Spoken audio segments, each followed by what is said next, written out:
Okay, hello and welcome to our second webinar. It is now a first-time home sellers webinar. So it is March 6th, 2023. So let's just get started. So what we're going to go over today, actually being a first-time seller. So where do you start? So do you still need a pre-approval? Do you know your current equity in your home? Know your costs when it comes to selling. So what are you going to have to pay? Lawyer fees, realty fees, land transfer tax, right? We're going to assume that you're selling and buying. So then also selling or buying first. So what are the pros and cons for each, and what should you be doing first? And then talking about your sale, we're going to go over renovating or refreshing your house. So where to get the best bang for your buck. So it might be a better option to renovate, which is usually a bigger endeavor, or refreshing. We're talking maybe painting a room, changing, cabinetry colors, changing doors, something like that. And we'll go over specifics a little bit later, and then questions and answers if anybody has any questions. Okay, so let's just get right to it. So where do you start? Should you get a pre-approval? And the short answer to that is yes. So if you're a first-time buyer, obviously you need a pre-approval to know what you can afford and where to start looking. Now, as a first-time seller, chances are you're selling your home that you bought, your first home, and then buying your second. So usually that means moving up a little bit, either getting more square footage, more bedrooms, that sort of thing. So should you get a pre-approval for that? The answer is yes. The idea is you're going to need to know what you can sell for, which is where we come in as realtors to give you a comparative market analysis and know how much you can possibly sell for, or give you a nice ballpark area of where that can be.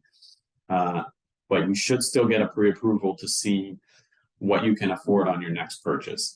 And usually people are not in the same situation as they were when they bought their first home. So chances are you're either in a different job, or you had some pay increases, or maybe you have a different job. So your pre-approval might be completely different than when you were a first-time buyer. The second thing is the mortgage rates, we know this year have changed, where it's March 6, 2023. Last year we had, at this time, you were probably around 3% or less, maybe even 2%, and now we're at 5%. So that's going to also change your pre-approval and how much you can afford.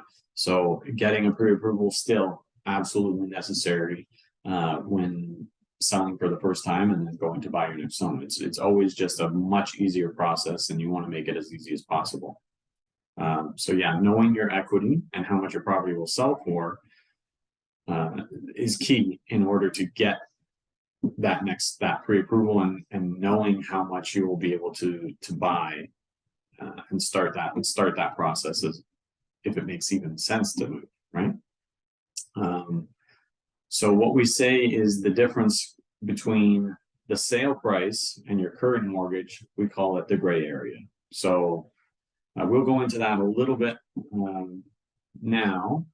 We can go to the next one here. So this is your equity at work. I like to always say let's play in the gray area. So here's a little scenario of somebody that might be a first-time seller right now. So a current home purchased in 2018.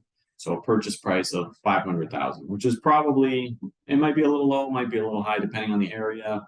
I'm in Oshawa right now, so chances are we probably did have a home for sale around $500,000 in 2018. We're going to go with just 20% down to make it nice and easy, rather than doing a first-time buyer under 20% in CMHC. That will obviously increase the price, but let's just, for this scenario, we're going to do 20% down. So your mortgage in 2018 is $400,000. Now selling in 2023, you have 5 years of payments on that mortgage. So 5 years of payments brings your mortgage down to $342,939. Now that could be, depending on, I was calculating it back in 2018, you probably had about a 3% rate as a fixed rate. It might have been a little less, might have been a little more, but for this scenario, your monthly payment was probably about $2,142 at 3%. And then if you were going to renew that mortgage now, it would be roughly around 5%. So that same house would cost you $2,576 now in 2023. So let's look at if you were to sell that home that you purchased in 2018, the sale price now it'd probably be around 850,000, and that's up about 70% from 2018 to 2023. Now we know it's probably in that area that might even be a little low for what it is. It might even sell for a little more than that, even with our decrease of 20 to 25% in the last year. We know in 5 years we've almost doubled from purchase prices about 4 or 5 years ago. So this is a relatively it's a short estimate on this. So if you sold for 850, you would have a net equity of 507,000, and let's just say you're going to go to your next purchase and be roughly around $1 million. So most people, if they're selling their first home, they're going to be upgrading. So if you're selling for 850, chances are you need either an extra bedroom, more square footage, maybe you have kids. So that next purchase price is going to be higher than your current sale price in most scenarios. So if you had equity of 500,000, you could put down 450,000. You're not going to necessarily put down every cent you have. So we're going to say 450,000 down, and then your new mortgage at 550,000 at roughly about 5%, which is pretty much going fixed rate right now. Your monthly payment is $31.98. So it is an increase in payment in this scenario, about $400, $500 a month. Or what is that? $600. But so does it make sense to move is your next question. So does it make sense to move if this is your scenario? And we'll get into that. And it might make sense. It might not. So know your costs.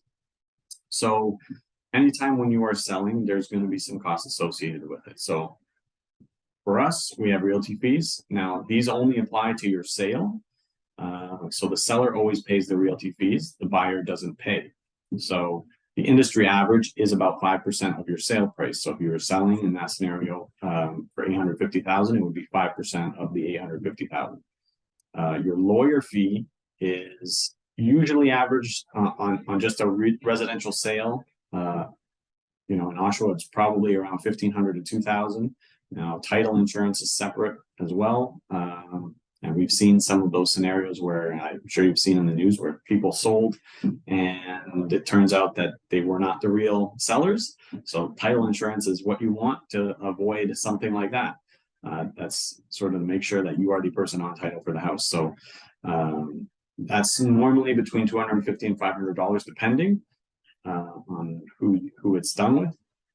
And then land transfer tax is another cost. Now this only applies to your purchase. So not on your sale, but on the buy for your next property. It is, there's a formula for it, but so a purchase price of $1 million, your land transfer tax is $16,475. Now that is a provincial land transfer tax. So if you are in the GTA, in Toronto specifically, you also have to pay a municipal sale land transfer tax as well. So Toronto, it's actually double. There is a similar formula, and it rounds out to be this very much the same. It's not exactly double, but it usually is right around that same amount. So if you were selling in Toronto, it would be $32,009, or buying in Toronto it would be $32,950 instead of $16,000. Now the offset to that is, yes, it's double land transfer tax in Toronto, but usually property taxes are a little bit less in Toronto than in some other areas around the GTA. So depending on how long you stay in the property, it does even out over time. Okay. So now, should you sell or should you buy first? Well, let's go through some pros and cons here. So selling first, one of the pros is you will know what you have to work with for your next buy. So if you're unsure of exactly how much you can sell for, or you're trying to hit a certain number and you think that, if we could sell for this, then maybe we could buy.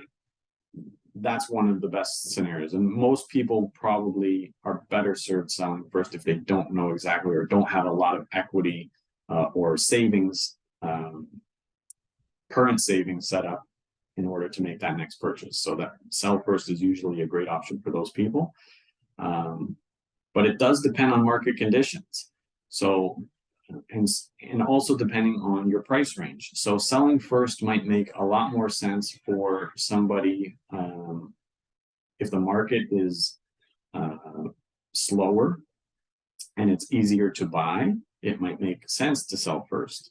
Whereas the opposite would be true if it's a seller's market and it's very easy to sell, like currently right now, where I would say we are definitely in a seller's market, it's harder to buy. It might make sense to buy first. So the con would be your limited time to make your next buy. So if you do sell first and you set yourself up a closing date, most closings are 60 days, 90 days. You can push for 120 days, but usually that's about the max. So you're talking between 2 to 4 months. So if you're selling your first home and then going out to buy your next, you have a time frame where you only might have 2 months, 3 months, or 4 months to buy your next house. Now, if you need to sell in order to buy, which most people do, you have a limited window. So if you're very specific on what you want to buy and you don't, and it's going to be harder to make that decision, then selling first might not be the best option because it might be harder for you to buy something and you have only a 2 or 3 month window to do so. So obviously the opposite would be true for buying first. So buying first, one of the pros is if you do need a lot of time to find the right one, you'll have it because you're going to buy first and you can take 6 months or 8 months to find the right property. And then you can turn around and sell your home, have it prepared and be ready to sell your home within 1 or 2 weeks after buying your first. It might be harder to buy than it is to sell, which is another pro. So I would say right now, we're seeing multiple offers again in our market right now. So definitely if you're a first-time buyer, it's harder to buy. And even on some of the houses that are in the lower price range. So for us, that would be $1 million, anything between 700,000 and $1 million right now, definitely is seeing multiple offers. So if you're one of 10 offers, right, you have to think you might have a 10% chance of buying that house. So you might take you 4 or 5 offers before you get the house.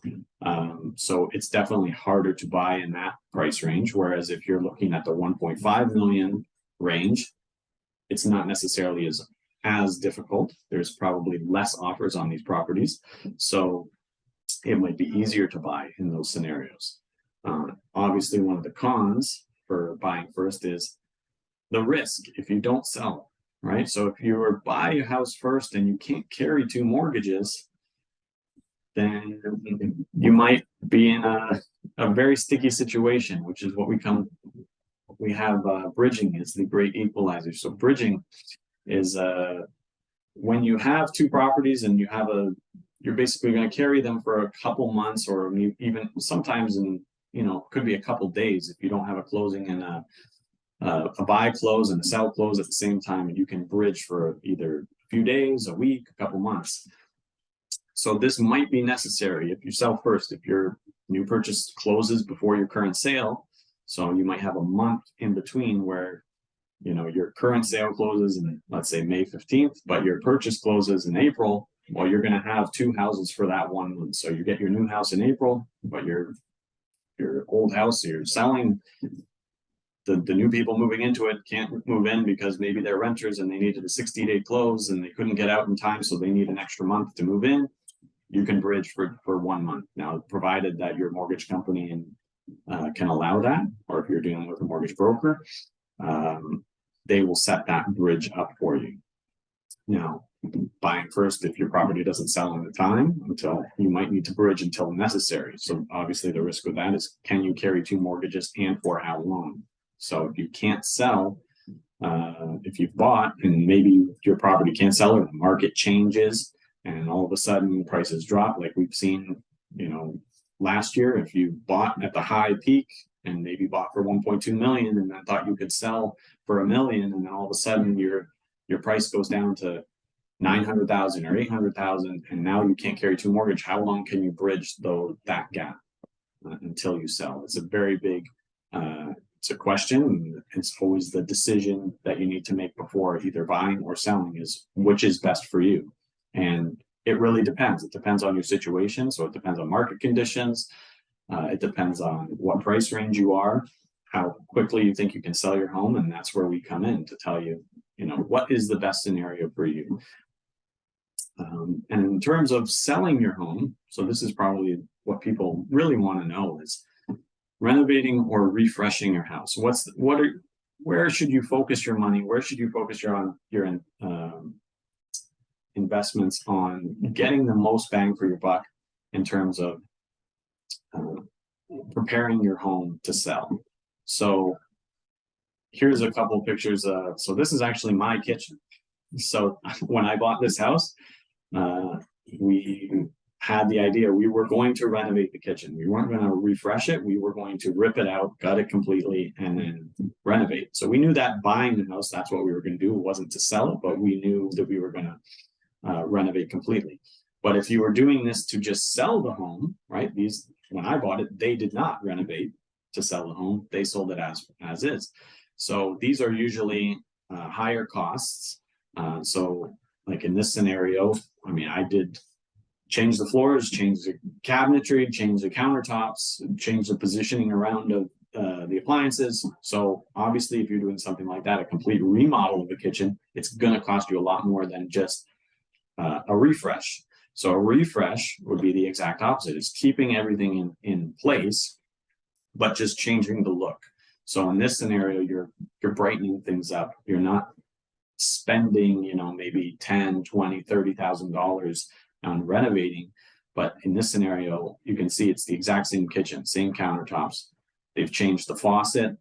They've painted the cabinetry white. They've changed the handles. And this is usually a lot less of a cost, but it makes a huge difference in changing the room. So this might be a better option for some people. It just depends, right? It depends on the market, depends on the layout. Is it functional? Does it make sense to do a refresh or renovate? And we will guide you through that, right? It really depends. It's what is ideal for your property and what's going to get you the most bang for your buck. Now, it's the same thing with, these are two kitchens, but if you were going to do a bathroom, is your bathroom in need of a renovation? Can you just refresh it? Maybe get a bath fitter in or something like that and just spend a couple $1,000s and really freshen it up? Or do we need to rip it out completely? And do you want to put maybe putting in an ensuite rather than not having one? Does it add that value for you? And in certain scenarios, it might, and in certain scenarios, it might not be worth it. And the other thing that people always ask me is about basements. So if you have an unfinished basement, say you're in a 2-story detached and your basement's unfinished, should you finish your basement before you go to sell? And usually the answer is no. It's not necessarily worth it to renovate your entire basement just in order to sell a home. So if somebody wants to buy the home and then renovate the basement themselves, chances are they're going to want to do it a certain way anyway. So if you renovate the basement and it's not something that person would necessarily like, you're turning them away as a buyer.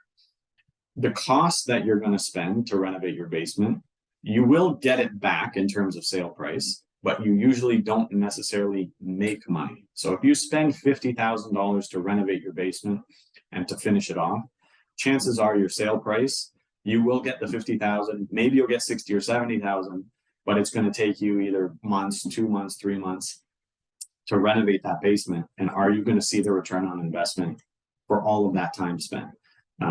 Usually it does not pay off to do it. And at the end of the day, you might be turning buyers away that either want to do the basement themselves and make it the way they want. And it also depends on the finishes and how much it's going to cost to do it and how much you're going to spend. So my advice on that normally would be don't finish the basement. If it's completely unfinished, I would leave it unfinished before you go to sell. So that's the basics of buying and selling as a first-time seller. So we have the questions and answers, but I don't believe we have any questions. So nobody's put any questions up. So yeah, that's it. So if you do have any questions going forward, if you're watching this after the fact, you can always reach us. My number is 289-387-3379. You can always email me, justin@soldbyharoon.com, or you can come into our office. We're at Keller Williams in Oshawa. And we're usually here Monday through Friday, sometimes on the weekends too. So if you have any questions, please feel free to reach out to us anytime. So thanks for attending our webinar or watching it after the fact. All right, take care.